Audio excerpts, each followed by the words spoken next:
இன்னைக்கு மதிய சாப்பாடு என்னென்னு பார்க்கலாமா? எப்பவும் போல் சுட சுட சோறு,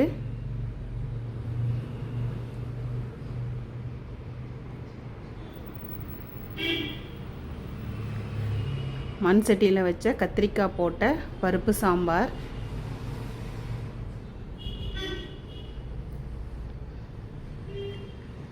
வெள்ளிக்கிழமைனா யார் யார் வீட்டில் பருப்பு சாம்பார்னு கமெண்ட்டில் சொல்லுங்கள்.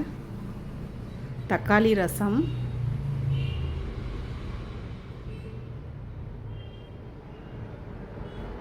முட்டைகோஸ் பொரியல்.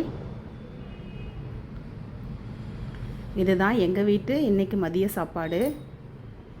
நீங்கள் எல்லோரும் சாப்பிட்டாச்சுங்களா? உங்கள் வீட்டில் என்ன சாப்பாடுன்னு கமெண்ட்டில் சொல்லுங்கள்.